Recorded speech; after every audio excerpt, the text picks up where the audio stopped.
Hey, what's going on, guys? We got a special guest here today. We have Kerim Kfuri. He's a global entrepreneur and he's a supply chain specialist. He's the CEO of the Atlas Network, author of Supply Chain's Ups and Downs, and the co-host of the Supply and Demand Show podcast. We're excited to have you here, Kareem. Welcome to the #Clockedin podcast. So the first question I was thinking about is because you're a supply chain expert, Well, how did first of all, thank you for having me. And absolutely. then we get started. Go ahead. Absolutely, absolutely. I appreciate that. Yeah, so what I was going to ask you was, how did you see globalization occur? Because there's so much of us that's like, we just lived in America, we just did our thing, but you really, like, because of your experience, you've had so much exposure to it. Yeah, I mean, globalization has many parts to it. We think about globalization in terms of the world and the way that we experience the world. We think about it in terms of business and economics. There's many facets to that idea of globalization. But more than anything else, I would tell you that I think that it is primarily due to technology. Technology has made the world smaller.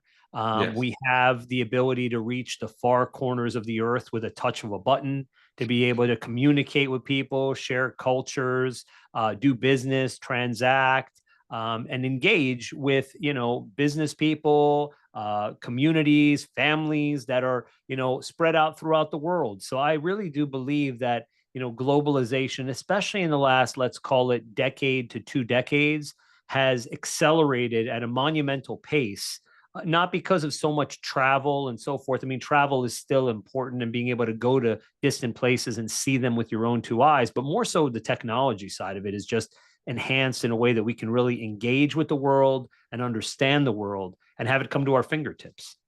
Absolutely. I completely understand that because I'll have some days where I'll have a phone call with someone in Pakistan and you're like, how did that happen? And then you'll have a phone call Yep. with three different people all over the world at the same time. And you're like, this never would have been possible before that. So for you, where in your journey did you start getting involved with supply chain? Because it's such an interesting area. Like some people like it, most people don't know about it, but it's impacting you every single day. Absolutely. It's impacting us every single day. That's part of the reason why I'm on this podcast with you and why I do a lot of podcasts these days is because, there isn't enough kind of relatable material or relatable voice to explain to people about the supply chain industry, what it is, why it's important, why it impacts the cost of goods, the availability of products when you go into the supermarket or the mall, why things may be changing in the future here with tariffs and duties and so forth. It's very, very critical to our everyday lives and our economy and the way that we transact and do business. But, how did I sort of come to it? I came to it because, like most entrepreneurs, we're always seeking to find solutions to problems. And this goes back almost, more than decades ago for me. I was working in the financial industry. I was in the realm of sort of corporate governance and risk mitigation. I worked at the Securities and Exchange Commission in the Office of International Affairs. I was at NASD FINRA managing a lot of compliance and risk mitigation type of work. And Yes. I traveled to Asia, and I also had always been an entrepreneur too. That's important. And when I went there, I said, "Oh my God, this is an amazing scenario of, kind of learning about how manufacturing was taking place in that part of the world and that ideas were turned into reality every single day. But with what levels of protection, what levels of recourse when and if things could go wrong?" And just immediately, me being, an intuitive person and interested in sort of the background and how things are made, I saw gaping holes as far as quality and timeline and pricings and deliverables and culture differences and so many different things that you could just immediately see that oftentimes were put to the side or not regulated appropriately, all for the sake of dollars. Originally, when many businesses were looking to outsource their manufacturing overseas, the goal was costs, and they were willing to take on the risks associated with, severely, highly, more highly profitable scenarios. They say, hey, the quality may not be perfect, but it's, 70% cheaper than anywhere else in the world. We'll figure out the difference. But the problem is that that difference can absolutely disrupt or dismantle your supply chain. So it was in this sort of Pandora's box of potential fraud and issues that exist in this industry that I got most interested to say, let me create a company whose focus is on protecting the interests of entrepreneurs, small, medium, and large size businesses that want to take advantage of the global economy, but don't have the resources, capability, knowledge, skill sets, and presence on the ground, which you do need to do this effectively, of their own. So instead of building an entire infrastructure, especially for smaller companies that don't have the wherewithal to do that, let's build a company that works to do that. And we built the Atlas Network, which is a network currently of almost 2,000 suppliers globally. We operate in commodities and textiles and innovation products. There's really no production area that we haven't touched in the past 2 decades. And our main focus and intention is, mass production delivered safely. It's pretty much global supply chain solutions. That starts with disruptions, that starts with opportunities that people want to take advantage of in the global economy where they don't have the capabilities to do so. And that's what we help to do. And so it brought together these experiences that I'd had in risk mitigation and in sort of controls and objectives in finance, and then in consulting and in some other industries that I had worked within. And my entrepreneurial spirit and background all came together to create this service model that still is extremely exciting and extremely attractive. And we know that because even just a few years ago with the pandemic, I was going to say, yeah, the supply massive. chain was, every single day everyone was talking about it, because you had very important products like PPE for healthcare workers, someone that people couldn't get. They couldn't get masks, they couldn't get Yeah. gloves, they couldn't get things in the supermarket, whatever it may be. And it highlighted the importance of how our global economy really works, and all the ins and outs of that. So Absolutely. I mean, we've had guests come on who run brands, and I remember this one girl. She was the co-founder of Levo, which is basically these different products for the home. And she would go, I would fly to China every 4 days. Like I would literally yeah, do it every 2 weeks. She's like, I would fly for 4 days, come back for a week and a half, fly for 4 days. Like she was like, it was brutal. She's like, I probably took 40 trips in a year just to get the product right. And she's like, it was such a mess. And it's so and challenging. the Yeah. reality of that is that as small to mid-sized businesses or entrepreneurs, your greatest asset is your time. And when Yes. you're trying to break out a new product and bring it to market, you need to focus on sales and marketing strategy, strategic partnerships, all of those things, not running back and forth on airplanes to the other side of the planet, so that essentially you can ensure that every I is dotted and T is crossed. Instead, Yes. you delegate that, you hire groups of professionals like what we do, Yeah. and it may cost you a fractional bit more because everybody has to sort of get paid to do what they Of do course. for work. But it is absolutely worth it, because the time that you save and probably the efficiency and transparency you get greatly overcome any kind of personal needs to sort of see the sausage being made, right? And that's but entrepreneurs, God bless them, myself included, our first intention is rolling up our sleeves and let's get into it. Well, And I was gonna say for you, because you're someone who's very like you have a corporate experience and then you have this entrepreneurial experience. How did you feel like going through both? Because it can always be a challenging start when you're making that leap and kind of going into something a little different. I think it's very important for entrepreneurs to have varying experiences. Yes. And, regardless of if it's in different industries or in different titles or different areas of work, because those are all arrows that are in your quiver to be able to bring them out when you need them as an entrepreneur. And as an entrepreneur, we go home every day with our successes and failures. We have bumps in the road. We have to pivot. We have to adapt. We have to shift. And what allows us to do that most effectively is our other experiences that we've had. So I would not be good at what I did if I didn't have my consulting experiences. I wouldn't be Yes. good at what I do if I didn't have my financial background to understand dollars and cents and corporate infrastructure and negotiation. I wouldn't be good at what I do unless I had my education that I had and my in my undergraduate and then in my master's degrees and things of that nature. So all of these different things come together to really be able to create an adaptable mindset that is what you really need more than anything else in entrepreneurship. Yeah, I think it's awesome how you explain that because most people might feel like they're on the journey and be like, none of the stuff I'm doing makes sense. But when you look backwards, it all makes sense, which is the most important thing for us to really understand what we're trying to accomplish. Yeah, without our past, there is no present or future, and that's really that's I'm working on a second book, and the second book is a bunch of quotes that I've sort of held dear or written in the past several years. I tend to like to write thoughts and ideas down, and a lot of it's real practical knowledge, and that's what I mean by something like that. Without your past, there is no present or future because we're consistently building, and we're building upon our past experiences, whether they were good or they were bad, the twists and turns in the road, those trials and tribulations that end up being the backbone of your success. That all of those things really, really matter and are essential to making you a well-rounded entrepreneur, business person, and just generally a human being. We have to learn from our mistakes and our failures and our successes, and all Yes. of that comes together in a way to make you actively prepared to take on whatever comes your way. And as an entrepreneur, we need to be able to do that. We need to be able to pivot and adapt.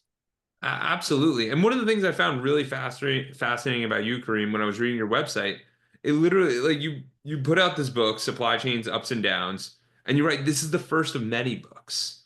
So how does one go into a new project or a new arena and be like, I'm confident about this. I'm going to keep pushing no matter what? Because I know so many people would dip their toe in and be like, I might write a chapter, but now I'm not interested. Like, how do you go, I'm doing this? Because I know a lot of people are struggling with that. Yeah, it's a good question. Um, I think that anything worth doing is worth doing right and worth Yes. doing, with your passion and your heart in it. It's okay to have false starts. It's Yes. okay to try something and say, that's really not for me, or and so on and so forth. But if you really believe in something, and even if it's hard, you're going to have to stick to it, and you're going to have to basically be able to understand the motivations as to why you're doing it. That's equally as important as the actual task. What is the reasons as to why you are exactly going down this path, this journey, this Yes. climb up this mountain, and will it be worth it for you in the end? Well, sometimes the outcome isn't the reason why it's worth it. It's because the journey was worth it, right? And that's Yes. how we have to look at some of these ventures as well. There have been many, many entrepreneurial ventures in my life that it was the journey, not the outcome in the end, that was the true measure of the success. How much you learned, how much you grew, how much you struggled and learned new skill sets or whatever it may be in a way. And whether the outcome in the end was failure or success, it's always a success as long as you celebrate the approach and the journey and the process to it. So as you said, you're staring down writing like a book, and you say to yourself, this is going to be challenging, it's going to be hard, I'm going to learn a lot of tough conversations, maybe you have to rewrite chapters, maybe you have to do different things, and all of that's part of that journey, so that the next Yes. time you do it, or when you have a conversation with someone at a later date like we're having here, you can explain these things and say that there's merit in what was done. Absolutely. And I noticed you also mentioned that writing's been very important in your life. So for you, even with the quotes and everything, what do you use writing for? Like, what is it really for you? Because I literally the last podcast I just had a guest and he's like, dude, the only way to get better is to write. And I'm like, what do you mean? And he's like, dude, I write every day. I'm like, really? Like, Yeah, and it's a lost art form, especially absolutely. these days. Even students in classes, I've got two kids, they're typing away. They're not really writing as much and so on and so forth. And they're using, Chat GPT and all these different assistance tools. And you lose something there. You lose the creativity You Yes. lose the struggle. We just talked about the importance of the journey. Well, part of that journey is struggling to find that word, Yes. struggling to find that phrase or how those ideas come together. I believe that it's through writing that we create a true synthesis of thought. That Yes. as we write and we put things down on paper, you say, I didn't really mean it like that. I meant it more like this, and so on and so forth. So it's quite a strong exercise to help you to hone your ideologies, help you to, strengthen your positions and thoughts. And it's a great gift. It's a great gift that we have to be able to write, and it's becoming, unfortunately, more and more of a lost thing in our society. Well, that's why I wanted to bring it up today because I'm like, it's not uncommon. Like, majority of the time, it's come up multiple times in a row, and it's coming up multiple days in a row. So there has to be something here that's really interesting and really profound. Because if people aren't going to do this, aren't going to take these actions, like, and I'm bringing this up so that the audience realizes you can pause this podcast and you could take notes right now. You could write down your thoughts. You can kind of conjure up your ideas to make sure that you understand what's going on in your life or if you're happy or not. Because one thing we also talked about is that you have done a lot in your experience. But how were you able to balance this all? Because I know it can be a struggle and I know it can be Yeah, challenging. yeah, that's a really good question and an important one for us all to think about. I mean, it really starts with defining for yourself what's important. And and for all of us, that's going to be different. And sometimes what's important to you in your 20s is different than what's important in your 30s or your 40s. It's also a bit of a moving target. But Yes. you need to make determinations on at least what's important to you for now, Yes. short term, medium term, longer term, and you need to honor that. You need to respect the fact that you think that those things are important and make time for those important things. There are so many scenarios in our lives where, let's say, music is important to you or playing the guitar, whatever it may be. Yeah. And you just get into this rut where you're working and you're, coming back and forth and, commuting and, you've got all these other things that are happening, but this is an important thing for you and you lose sight of it for months, maybe even a year or two.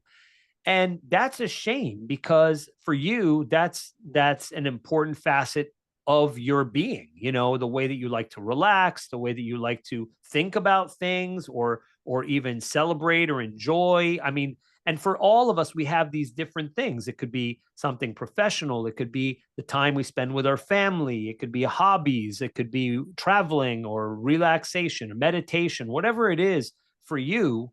You need to make time for those very, very important things because as we get older, we understand that time is fleeting and that tomorrow is not promised. And so you want to make sure that you are celebrating those important things in your life. It's not a matter of being hedonistic or overly selfish. What it is that you can't be the best you unless you celebrate the things that are important to you and you feel fulfilled. Because when you feel fulfilled, and you feel like you're achieving what you would like to achieve, whether it's dreams or fulfillment or purpose, then you can be your best self for others, whether it's in your families or in your work or in your other environments. And that's very, very important.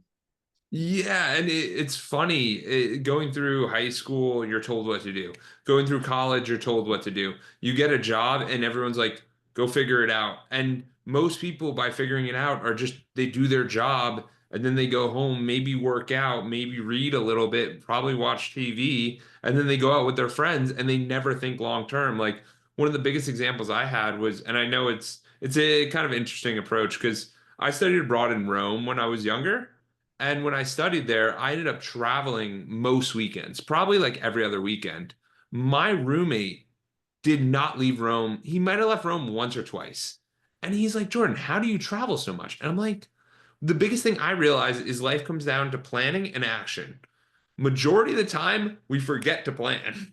So there's limited action because you Yes. can't just, you can buy a flight day of, but it's not as exciting because it's better to look forward to something, know the experience, know what you're going to do, and look forward to that. But a lot of the time, we don't spend that on it. So I always try to help people with understanding that you have to plan your life out but you also have to take time to take action. It's not good to be planning middle of the day when you're like, wait, we should be in action mode. So it's these Sure. little components and these check-ins that I think are so valuable to prioritize what you want to prioritize.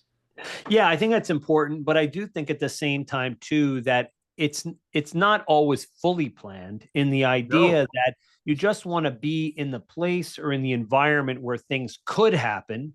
And if some, random occurrences or some aha moments or chances of coincidence that could be monumental or could shift aspects of the way you think about things in your life or perceptions, you have to also be open to that idea too, because what I notice is a little bit the opposite of what you said, which Really? is that some people tend to plan out too much. And when they do that, they over orchestrate their lives and they don't leave room for maybe being able to find what is their true sense of purpose or their Yeah. true sense of happiness because they are just so focused on walking a very particular straight path. And it just depends also on like who you are. I mean, if I was to, and entrepreneurs understand this because most entrepreneurs have a very twisted, turned path that is a combination of situations of coincidence, good timing, chance, being in the right place at the right time, whatever you want to call it, as well as seizing opportunities because they were in those places. They put themselves in those places, but it couldn't have been planned. It couldn't have been Yeah. planned. If I look back on my life right now and what I do today and what I've done up to now, I never could have planned where I am today in any way. I mean, I could tell you I was Yes. always a international person. I was always interested in cultures and traveling and international business. I've always been an entrepreneur since a very young age. So ultimately, I guess if I look at those precursors, it sort of comes together in a way, but the experiences in between is what created the Bible for being successful at doing the Yes. things that I do. Yeah. There has to be interest, but there also has to be a lot of follow through. Yeah, so it's so funny because words are so limiting. You know what I mean? So when we talk about different plans, that doesn't mean plan out every detail. That can mean plan the big idea of like, hey, we're gonna go on this trip to Asia. Cool. Where are we gonna go? This city, this city, this city. But if we run into someone, something might change. But you got Sure. the biggest thing I think you said there is that you have to put yourself in this situation. You have to be Yep. open to opportunity because you have those people that are super closed off to different environments, which makes things very, very challenging. So, for you, what's been your biggest benefit throughout your working experience with the Atlas Group and the podcast and all of that, where you kind of put yourself in that opportunity? Where have you seen that kind of come out in your life? Yeah. I mean, it comes out in again taking advantage of the global economy as far as how we work. And what do I mean by that? I mean, we have multiple offices in China, and traveling throughout the world for clients, meeting different people, different cultures, different ways to enjoy, celebrate, do work, transact. You get to be a global citizen in my work. And that Yeah. is something that is a very, I think, overlooked and somehow a bit of a rare occurrence, unfortunately, for many people in the world or in business too, where they just stick to what they know. They stick to their city, they stick to their state, maybe they stick to their country, and they either close themselves off to the idea that it's a much bigger planet than that, or they just get overly comfortable with Yes. what they know. And that would be something that I wish I could do for many people to be able to take off these glasses and put them on others and be like, this is how you could see the world. This is Yeah. how you could see relationships with people throughout the planet. And I've been fortunate enough to travel to many, many countries and be in many, many environments and situations where you have to adapt. You have to kind of back to your Rome idea, do as the Romans do in Rome, and you have to basically be able to put yourself second. Yeah. That's an important thing. When to put yourself second is an important factor when you're doing business in the global economy because who should be first are the ones that you're transacting with and what you Yeah. learn from them and how you are going to interact. So there's a real beauty and benefit to putting yourself second in the attempts of being the best kind of global citizen that you can be and learn the most that you can. Absolutely. Absolutely. So how could someone get involved in kind of like this global economy? Obviously, we talked about travel. I travel a good amount, but I mean, how do you think about that? Because I know that's something that a lot of people, I mean, I think it's over 50% of Americans don't even have passports. Yeah. Yeah. Like I it's mean, really sad. Like most well, people live within 5, 10 miles of their own home. Like, sure, sure. I mean, I think that how you do that, if you can't or are unwilling to get on an airplane and travel or get your passport, although everybody should get their passport, um, is again back to this idea that we talked about before. This yes. thing allows us to transport. Just like on Star Trek, where they'd have the little transporters, and they would push the buttons, and then they'd show up in another place. I mean, we're almost there in many ways. We're not actually physically going to these places, but we are able to see the far corners of the earth. We're able to communicate with and talk to and be able to develop a global mindset because the world is smaller and Yes. technology is the root cause of this. So that's how I think it should be done. I think that, I could pick this up and I could learn new languages, right? I could pick this up and Duolingo. Yeah. I could travel or do commerce with people in other parts of the world using platforms like Alibaba or whatever platforms you want to use. I can be able to get a good sense of the planet simply through and ingest content from other parts of the planet, watch videos, read Well, stories. I mean, whatever you want to say, it's at our fingertips. So that's a way that to really develop that global mindset, I think, too. I was gonna say that's been one of the most fascinating things to me is that like sometimes for me, I'll be on TikTok sometimes and you're just going through and it will put you in a different location, like regarding the California fires. It will just put you around all these people that are experiencing that. Or there's maybe an issue going on in China or Japan or wherever, and it's all of these people giving their live feedback of like what they're experiencing. It becomes a very fascinating and the planet feels very, very small after Yeah, that. I mean, even in just kind of fun, like popular culture type of stuff. I think it was my son the other day who was, singing some song, and none of the language he was saying made any sense to me. And I'm like, what? What is this song that you're singing? Oh, it's the most popular like song in Korea. Okay. All right. So that's exactly what I'm talking about. That, Yes. some super popular viral TikTok dance song craze from Korea that kids in the United States who don't even know what they're saying are singing Korean words and trying to do dances that are popular on the other side of the planet. That all Yeah. happens because of this thing.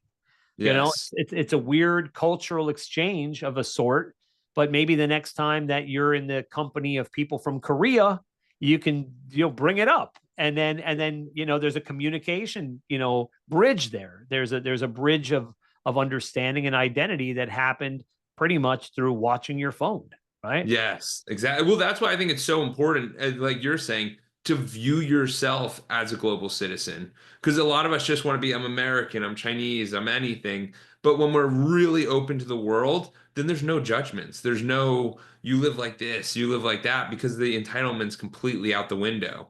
So Yes. how has this global citizen idea kind of helped you with the idea of leaders and being built or being born? Because I know a lot of you do a lot of stuff with leadership, you do a lot of stuff with mindset. How do you think about that? Yeah, I mean, I think that this is an important segue. So, I mean, on the concept of born and built, it really comes back to that whole pathway idea that on the built side, we're building in our lives towards leadership and leading first and foremost with our own lives and then moving outwards to trying to lead others through a process of intention. I want to try to work towards this, achieve these goals, achieve these dreams, and so forth. But as we go through this process, we realize somewhere along the path, maybe it's in our 20s or 30s, 40s, 50s, or even 70s, whatever it may be, that we may come across aha moments that really reveal our true purpose of what we Yes. feel as though we've been put on this planet to do.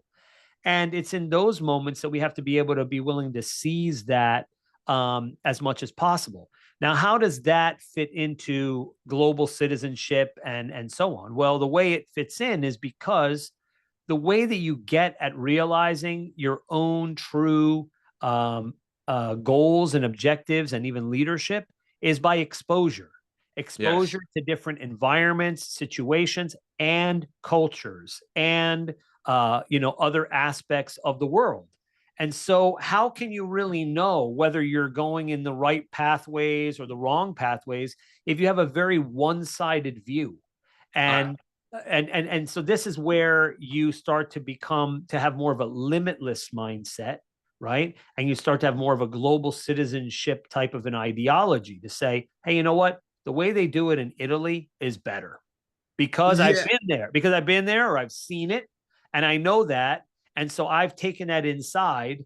And when I look around, I realize that I don't have the benefits of what I saw somewhere else. So I'm either going to choose to embrace those things or incorporate those things into my life to then be able to have other opportunities come to me that are fulfilling or make sense to me. But you would never have known that unless if you were open to the idea of experiencing that other culture or that travel or that international business or whatever it may be. So this is how I see, those intersection points happening between kind of globalization, being a global citizen, and then the way that we choose to live our lives and the importance of that.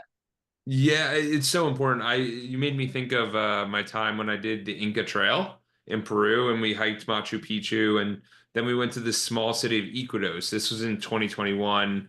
COVID was still like going around and we're in Iquitos. It's a very, very small population. These people literally live in wood. Like they literally pick up the mud and they start building their homes. Yep. It's Yep. bizarre. And like we would go out and we can get like it was just a fascinating experience. But like you said, you now have another perspective that many people don't have because they're like, I'm not going there. I'm not experiencing that. I know what I know and I do that. But it's important to have these other experiences so that you can see what else is out there. It's Because eh, yeah, it's what else is out there, but the other thing too is to also recalibrate or rebalance your own thoughts and beliefs on what's important. And I'll give you an example of that. yes, yes, So I was in India not too long last year around April time. I was there with my kids and everyone else. And India, I think it's like 40%, maybe 50% of the country lives in poverty. It's just yeah, significant poverty.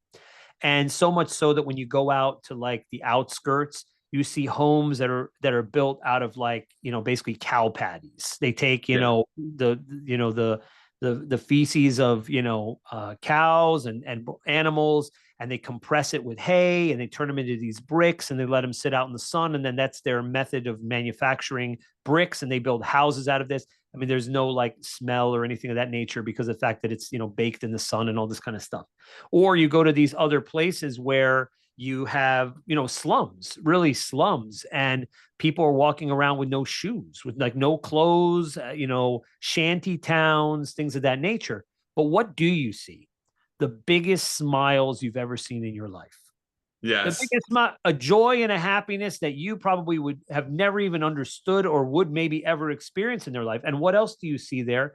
You see a sense of community. Why? Yes. Because everybody relies on each other to help each other out a little bit so that they can have an existence that they can actually be able to provide for their kids or do whatever they need to do. So my point being is that you got out of your comfort zone. You went to this other country. You see poverty maybe like you've never seen before in some of these areas. And what do you take away with it? You take away with it the idea that happiness and joy and sense of being is not about material possessions.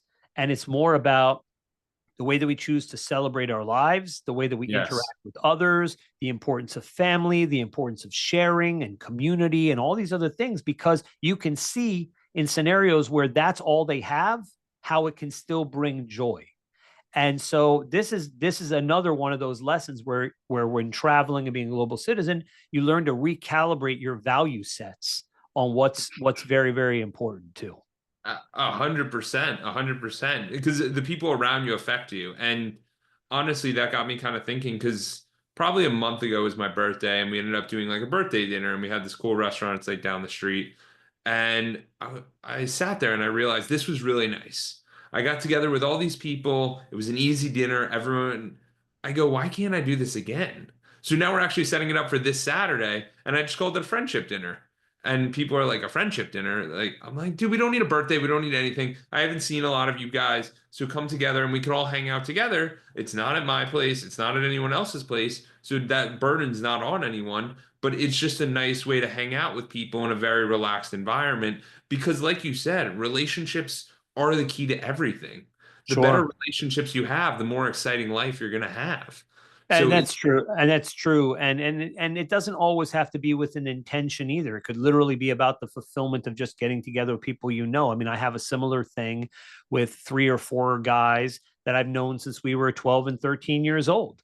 And they live in the city. And every month or two, we sort of like figure out our schedules between what's going on with the kids and who's traveling to where and what. And it's not easy. It's like sometimes trying to plan out like some kind of a national or a global treaty to try to figure out where we're going to have dinner and how we're going to have dinner. But when we do it, and we do it because it's important and we make it a priority, it's wonderful because yeah, it's old friends getting together to see each other through these different evolution parts of our lives. And we laugh like we're 13 years old. We live yes. in those ways, but we're not 13 years old, but we're enjoying those times. And I think that that's very, very important to celebrate those friendships and those relationships, whatever you can, and for no reason other than to just do that.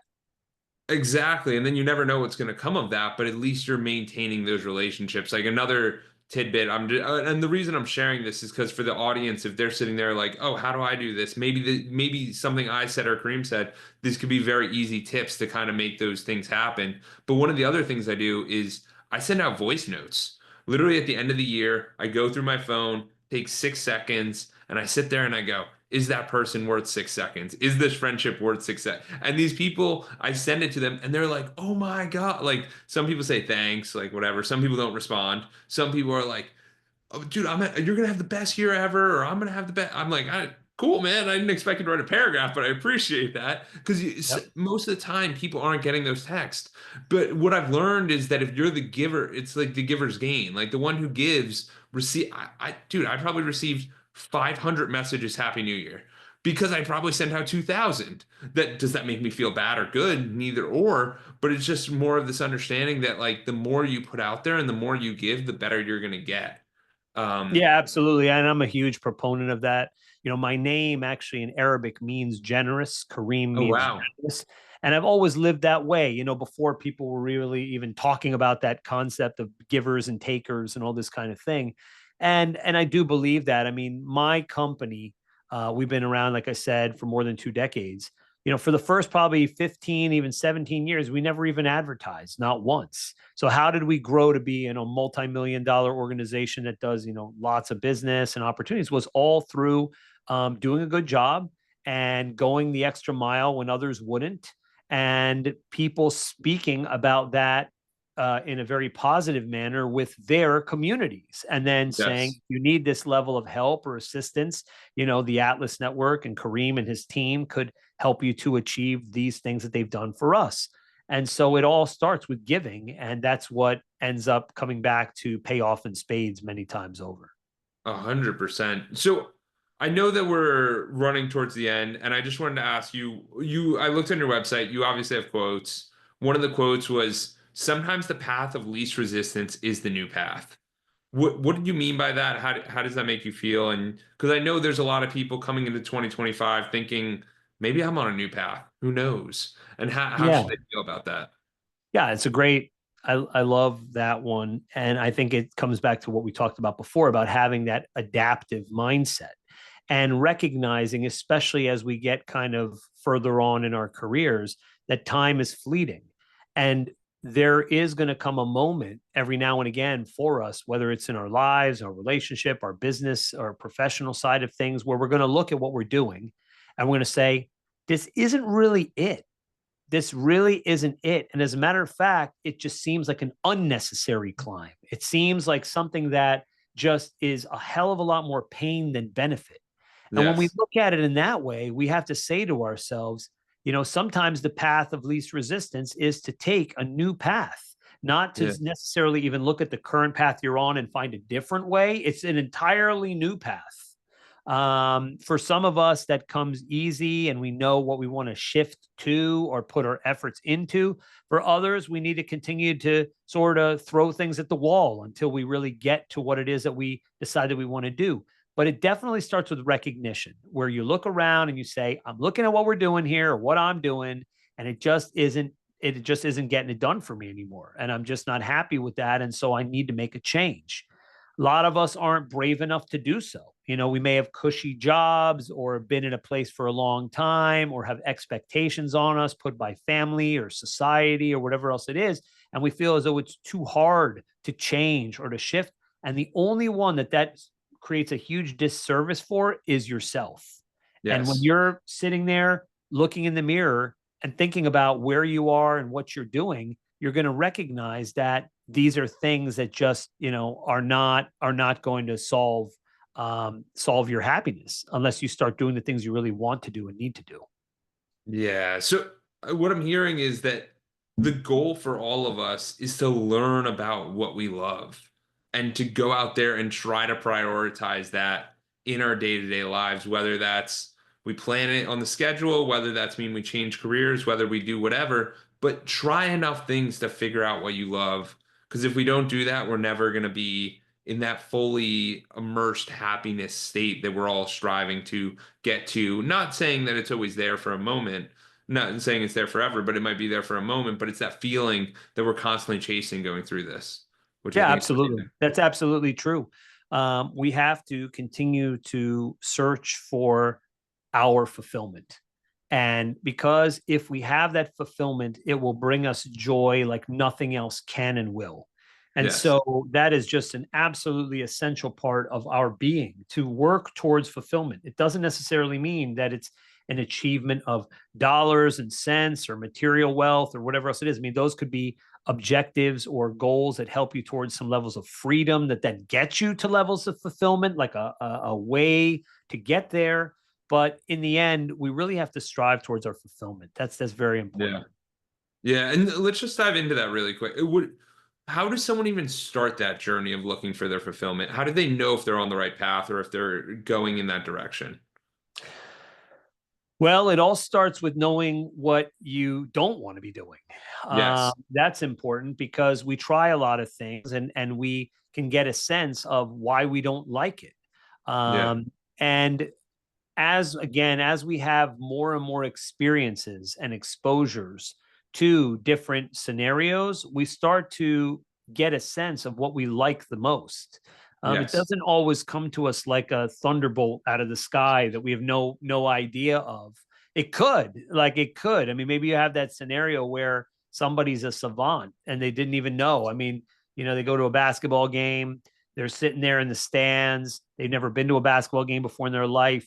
Somebody calls out a number for someone to throw the half court shot. It ends up being that person. They go down to the half court. They've never touched a basketball in their life. They throw it and they make a half court shot. Okay, what's that mean? What does Yeah. that mean for their future, for their destiny? Maybe it's the most fulfilling thing ever. Maybe they have now a destiny that was supposed to always be that they never even knew that they should do. And so we have to look for those kind of lightning in a bottle scenarios too, Yeah. when it comes to fulfillment. But generally speaking, it's about passion. It's about Yeah. enjoying it and loving what that thing is, and deciding to really go for it for Yeah. your own happiness.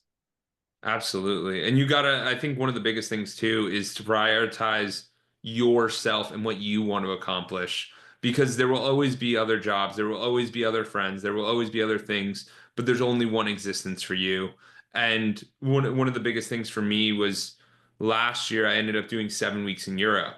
And the reason for that was because my fiance at the time, we're now married, but my fiance at the time she'd been to Europe, but only for a brief period. So we ended up going there, working US hours while we were there, but we were able to travel to all these different places. And I'm like, oh, you got your study abroad experience. And she was like, it was incredible because you Yeah. start to realize that going for a week is nice, but like if we really enjoy it, why wouldn't we go for longer? And then the cost of everything kind of goes down because you're not so jumpy and you're not so I have to be at the best hotel because I'm only here for a week. But it's more like, hey, we're gonna be here for 2 months. Like, how do you want to break this down? How do you want to think about this? And you know what? The funny thing was, we each started doing much better in everything we were doing because we were giving ourselves that space to Sure. breathe, not from everything else going on, but from our friends, from our normal routine, from breaking things down that allow you to open up and become this new version of yourself, which I think is incredible. And gives you perspective too in a different environment to really be able to see what's important and what you really enjoy and love. And technology makes that possible, as you saw. You're Yeah. able to work remote or work from the other side of the planet. These are some of the beauties of being able to also be a global citizen by being able to travel and still be connected to the world, connected to the things that matter to you back home and family and relationships and everything else. And so it's not like you drop off the and no one hears from you. You drop off the grid and you could talk to the people you care about every single day if you wanted to. Yeah. Yeah, absolutely. Absolutely. Kareem, this has been absolutely incredible. Where can people learn more about you, learn about your supply chain book? Where can people get access to all this? Sure. So, for any of my sort of thought leadership and speaking and consulting and all that kind of stuff, it's my first and last name. So, KareemKfuri.com. For any kind of global manufacturing or supply chain solutions issues or challenges people may be facing, entrepreneurs, small, medium, large size businesses, it would be theatlasnetwork.com, which is the name of my company.